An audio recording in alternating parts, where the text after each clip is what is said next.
Hello, everyone, and welcome back to another episode of the Flagged Off podcast. It's been a while since our last episode, but here we are again. Guys, with us now going into the game week 15, 8 points separate the top 8, 9 points separate the top 9 teams, and 10 points separate the top 10. Even though, yes, a couple of teams have a few games in hand, that's the position as of today. So, viewers, for this episode, we, the Warmers, are going to be looking at some of the pressing questions in the Premier League right now. And for this episode, our legend Sashank is going to be hosting it. Sashank, over to you, buddy. Thank you, VK. I'm sorry, you're the only legend in this group, whatever you say. True. But so we're not going to say anything about Nirishan, right? It's just going to be about us. Oh, Nirishan will have a lot of things to say now. So till now, we've always tried to predict what happens this season. But I think by game week 14, now we realize that there's no point in predicting anything this season because we've got burnt quite a few times, all of us. So I think it's better for us to, reflect on this season, these 14 games. It's been an amazing season. And, we just wanted to have some questions, the interesting questions and pressing questions this season. So guys, let's look at the surprisingly good team versus the shockingly bad team. I know there are a few teams under both categories, but what we're going to do is try and have a small discussion and, pick one surprisingly good team and one shockingly bad team. Okay, VK, why don't you start? Okay, so I think I'll start off with the most surprisingly good team so far this season. I think I'll have to pick Everton, guys.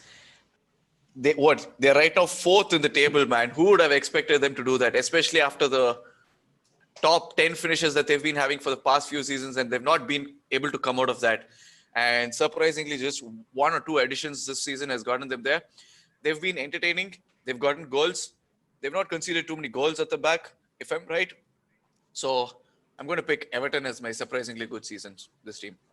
Yeah, that's a good pick because they have had a bounce back this season because initially they went to a 2 to 3 tough game patch, but now we can see that every team in the top 8 has gone through that tough patch where they drop points. So it's going to be interesting. Nirishan, what are your thoughts about the surprisingly good team? Everton is a good shout, but for me, I would go with West Ham. I think coming into the season itself, West Ham had a lot of problems. It started off with them selling Diakana to West Brom. There was a lot of internal turmoil, and it had a big impact on the team itself because a lot of players were unhappy with that sale. And just coming into the season, there was a lot of bad vibes, and they've managed to shake it off. And looking at the top 10 teams, I think they are the one team that had a difficult fixture up till now, a difficult run of games. From now on, it's going to get easier for them, and they've persisted, and they are number 10. I know the position does not reflect the way they play, but when you look at West Ham 2019-2020 and West Ham 2020 to 2021, that's a big jump. And for me, they have been surprisingly good. Sure. Yeah, and like you said, despite being 10th, they're still 10 points only behind Liverpool, right? So they still have a shot. So again, it's a tough one. It's going to be tough for all the 3 of us to agree on one team.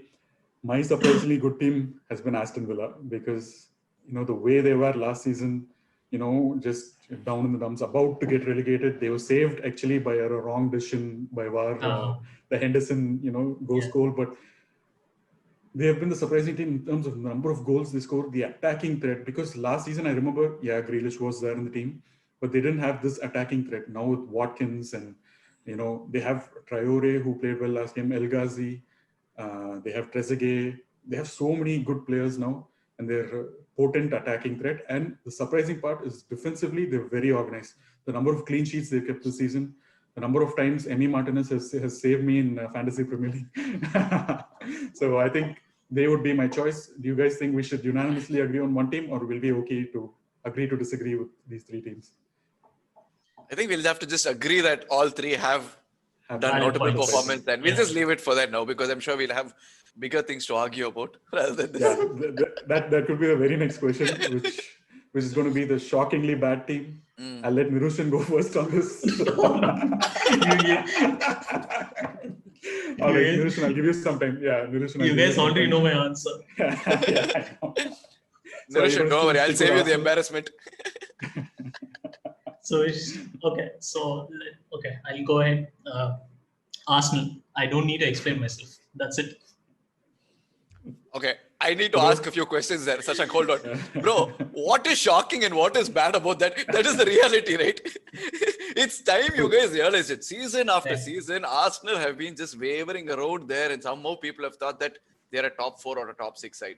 I think right now, in spite of Arteta, if you guys are here, then I don't know what to say.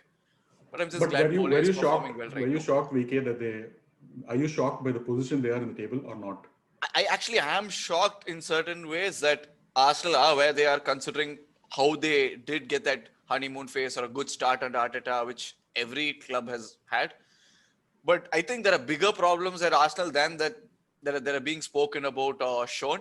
Like how for United, the drop from glory to wherever they are right now has been so quick that it's been realized. For Arsenal, it's been just like a step-by-step fall. So it's not been Yeah. recognized or realized, or nobody's accepted it. And I think maybe if this goes on for another 15 games, then we'll know whether Arsenal fans stand by Arteta, and that is the time we'll know how Arsenal are Yes, and where some they of are. them are still not standing by Arteta. It's already 14 games, and people are like Arteta only. Yeah. The thing is, in my opinion, kicking him out is not going to change. So it's What? actually a bigger problem than just the manager. But like you said, shocking given the position, shocking given the way they were playing, because like when he came in, there was a different style to the way they played, and now it's totally different style. Hmm. They lack energy. They're not pressing. They're not like the transition and everything is off. Is this something going on? I mean, I don't know what's going on, but on the field they are abject, and that's why for me they are like shockingly bad. Yeah. Yeah, I got to agree. See, I think all three of us know that the obvious answer for shockingly bad is Arsenal, because whatever said and done, VK, they're still a top 6 or a top 8 team at least, right? So, This is when the they're in problem. the Whatever being said. dude, it is what it is. Some teams, so a lot of teams have had this phase where, Mourinho, when he left Chelsea, they were like in the 15th position. 15th, yeah. Pochettino, when he left Spurs, they were also in a similar 15th or 14th position. So it happens. But the problem, Nirushan, right now is the Arteta out or in, something needs to change, because if they continue going this way, I don't see something changing. Either Arteta's got to change massively in terms of the people who he's playing, or it should be Arteta who goes. So we'll see what they decide. I think they're going to stick with Arteta because they know that, and if another manager comes, they might get a bump for again 2-3 months, and then it's going to be the same cycle again. Side, yeah. We'll see how it goes. Hoping the best for Arsenal. On that point, Okay. Sashank, just one quick question. You said whatever being said, Arsenal thing and all that. See, Arsenal may be still counted as a top side, but it depends on the definition of top right now. Top 6, yes, maybe. You can't call them a top 4 side. When was the last time you remember Arsenal qualifying for the CL? Yeah, it was So that 2 is the years reason why before I'm Wenger saying. left. Yeah, so that is the reason why they may be still a top side in terms of contention for players, fan base, etc. But as a club playing football and being consistent, they're not a top club anymore. That's the reality. And I never thought I'd get a chance to say this, and Nirishan would keep quiet. No, See, we've got what's him the at a tough point? time. See, what's the point in qualifying for the Champions League when you end up coming down to Europa, like United? So you might as well stay in Europa. That is a strategically well-placed decision. So in Europa, we'll play a second squad and we'll win the Europa, and we'll get enough rest to play Saturday and win the Premier League. So double the season, you're saying, VK? Let's hope so. It's still in reach, buddy. All right, next let's move on to the next question. So who's been the best signing of the season this season only? The best signing of the season versus the worst signing this season. I'll let VK go first on this. Who's your best signing this season, VK? Yeah, actually, surprisingly, I've not been able to get one particular one player to my mind. So I'm going to let you guys pick that. But for the worst signing of the season, I'm going to choose the entire Chelsea team, man. Bloody, where the hell are they, dude? Hey, either they win a game 3-0 or they have poor enough results. And I'm going to pick out Werner, man. There was so much expected of him, especially of his quality. Yes, maybe he's being played a little out of position and all that. But Werner has been the worst signing of the season so far. He can come good, who knows, but he's my pick. Nirushan? For me, there have been some very good signings. the best signings in the sense. But for me, in terms of one player, if I have to zero on one player, I would say Fofana, Wesley Fofana, Yeah. Leicester defense. Like I think he's under 23. He's like around 21 or 22, and to come in and slot into the team and be he's playing with so much maturity, and that too from the French league. The French league to the English Premier League is a big Correct. jump, right? And he's slotted in really well. He's doing well at Leicester, and I mean his performance every game is to show for. So, for best signing, in my opinion, would be Wesley Fofana. Yeah, and also I think he was Saliba's partner in the Saint-Etienne team. So that's Yeah. what's shocking to me, that when Fofana, who was not as highly rated as Saliba, right? Saliba was a highly rated guy, Yeah, and he's not getting a chance, and then Fofana is like so good. So I think we need Saliba back in January. So my worst signing of the season would be Willian. I think I was very confident when they signed him that it was a free agent, and I feel he should have stayed at Chelsea, because paying 29, 30-year-old massive wages for 3-4 years, we've seen so many teams do that, and that is a bad tactic. So that'll be my worst signing. Best signing, it's a tough one. There have been a few good ones. I could pick some of the teams, like for example, from Villa, I could pick Watkins. There are a lot of honorable mentions, but the one signing that has made a lot of change, I'd say, is Diogo Jota. I think Jota has kind of helped Liverpool navigate through this phase, even though he's injured now. If Jota wasn't there, they would have dropped at least 3-4 points, and that makes a huge difference, because if Liverpool were 3 or 4 points lesser, they're just on the similar points all the tally other with teams. Leicester. Yeah, so I think that difference is giving them that little position Edge. to possibly drop a point or two, where they can still have that edge. Exactly. So my signing would be Jota. So I think in the end, we're anyway not going to agree with unanimous ones, but I'm happy that we have different choices, because there are so many good signings and so many bad signings at the same time. Yeah, I mean, I want to make an honorable mention for good signing, Højbjerg for Spurs. Oh, yeah, He's been really good.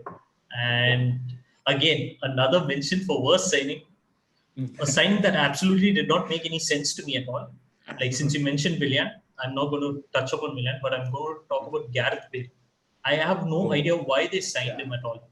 Like, to me, that signing does not make any sense. So I don't know if I can still classify him as worst signing, because there is still a player in Gareth Bale, but he's just not the player that Spurs require. And so that's like, for me, it would be confounding signing or a shocking signing. Like, I'm just not able to wrap my head around it. No, I understand what you're saying, because he's not even coming off the bench for many of these games. So it's pretty shocking. Yeah. And it could being such a big name player. You never know, right? Spurs could have just signed him for the commercial value also, hoping that they could generate something. Exactly. Or it could have been Perez saying, "You want Reguilon? Take this guy, keep him somewhere in the squad." Yeah, you pay half his wages, and we'll pay half his wages. And the shocking thing is, they're paying 9 million. Spurs are paying 9 million wages, and that's half his wages. So it's a shocking signing. My but God. yeah, if Bale was the old Bale, like we discussed in, I think, the first or second episode, if it's the old Bale, then we all know who he is. But He's know worth now. it. He's worth it. Yeah, we know how he has been for the last 3-4 years. So again, he's one of those players who signed that big contract when he was 28, 29, 30, and then see there's a drop off. So these are the players that we are mentioning: Willian, Bale, all these guys, Sanchez for United, all these guys signing that huge deals, and then flopping after that. So that's a big conundrum. All right, we got to move on to our next one: the dream performance versus the nightmare performance. This is an interesting one, because there have been a few of both. Because a lot of teams, they've had shocking results this season. So I'll begin this one. I'll start with a nightmare performance. I'm going to take something that was really close to my heart: the 6-1 loss to Spurs against Mourinho. Being a United fan, I usually never stop watching games midway. But this one, I just had to stop at halftime once, when Martial got sent off. And then, actually, not at halftime, around the 50th minute, they conceded one more, and it was 4 or 5-1. Yeah, and that time so that was the most hurtful nightmare performance, because I was hoping for an Oli masterclass against Mourinho, but that didn't happen. So that'll be my nightmare performance. Who else? VK, you go. Dream versus nightmare performance. Anything? No, nightmare. I wanted to take the same one, but otherwise, take one for which is going to be the dream one. Liverpool's 7-2 defeat to Villa. So that's like the dream performance is Villa and the nightmare performance is Liverpool there. Liverpool, yeah. Because I don't know how that fixture still happened, dude. It just happened, and Yeah. there was nothing called luck to that fixture, right? Like Villa played everything. They had a game plan. They stuck to it. They believed in themselves, and everything happened. And just as things happened, Liverpool had their chances, but yes, they did not take it. And even the keeper at the back was not consistent or good enough that day. And everything happened for a reason. So that's the dream and nightmare performance for the season. Nice one. You answered one for both questions. I like that. Niroshan, what are your picks for dream For versus me, nightmare performance? dream performance, I would give it to Fulham. Fulham was Liverpool. Yeah. Although they did not get a result, I believe that they outplayed Liverpool that game, and I mean, I like even to this day, I think Fulham should have won. Fulham should have won, and they were just unlucky. There was Yeah, something they're lucky. like Yeah. they were just unlucky. They were so Yeah. good. They outplayed Liverpool, and Yeah. and that to me stood out. Like not in terms of the result, but the way they played. And nightmare, I have being an Arsenal fan, I have a long list of nightmares. And since it's night in India, I don't want to go through them. Otherwise, I won't get any sleep. So let's leave it at it. All right, got it. That was a good answer. Yeah, my dream performance, I think the performance that impressed me the most was the Leicester game against City, because going to the Etihad and winning 5-2, because so many other teams, Liverpool went and then they still managed only a 1-1 draw. Whereas that was the first time or one of the rare times that I saw a Pep team which was clueless in attack, which rarely happens. They sometimes make constant mistakes in defense, but they always know what to do in attack. But that game, I saw Pep without an idea how to get past that, 5+4 line, that defensive line that Brendan Rodgers had said. So I think that would be my dream performance because it was great to watch for me. All right, that was a good segment. And finally, finishing off these questions, we want to, give an ode to Bielsa, and now that we also have Big Sam, because the two of them play contrasting sides of styles of football, two ends of a scale. So I wanted to ask you guys, who do you think was the most exciting non-Bielsa team? Because we all know that Bielsa's teams play the most exciting football, whereas on the other end, the most boring teams or the Big Sam's teams, because we know now the Big Sam's back, we know what West Brom's going to do for the rest of the season.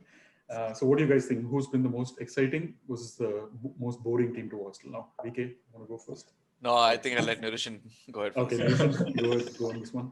For me, right now they have sort of tapered off. This team is tapered off, but it was very exciting to see Spurs.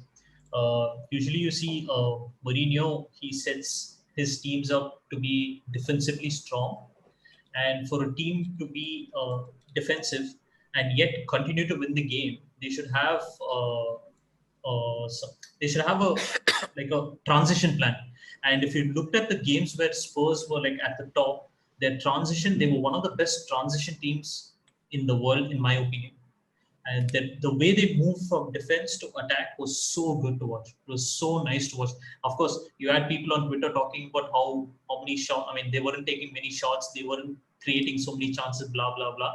But at that golden period where they were up there, their transition was so good. Even in the last game, there were so many good chances for them. But then, of course, there were just one or two lapses in concentration, which resulted in a win for Leicester. But the way they move the ball around with Harry Kane dropping in and Son moving wide and Reguilon overlapping and Aurier, it's just really nice. They're playing some borderline, just above exciting football. And to go for an ode to Sam Allardyce, I don't know. A lot of teams are playing boring football. Yeah, there are a lot of teams. That's the thing, right? You can pick out any team which has given a poor performance so bad that you don't know who to just single out. I'll single out for you guys one team which I think is the most boring or a Big Sam like team who's being saved generally by one player is, I feel, Newcastle. Newcastle, their style still remains they don't create too many chances. They always sit back. It's very similar, but they're being saved always by Wilson, because Wilson is a machine. He's scoring really well. So without him, if you just take him and his goals out, I think they'll be in the relegation zone too. So I think, we can choose again West Brom and Sheffield, but Sheffield, the reason they're in this place is because they're trying to play and they're leaving themselves open to these teams. Whereas the reason Newcastle's been solid is because they don't want to, their aim is not to entertain people. They just want to get that result for the game. So I'd say Newcastle is the most Big Sam's team, because I'd say probably, Steve Bruce is probably the most Big Sam's manager left, maybe David Moyes, but even David Moyes has interesting teams now. So I'd say Newcastle would be the most Big Sam's team.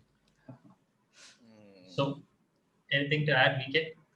No, man, nothing really. I think you guys have spoken enough about this segment or this topic, this question in particular. So I'm just going to stay away from this. All right. Before we finish the segment, I would like to make an honorable mention to the great Arsenal. We have gone from champagne football to like to taskmark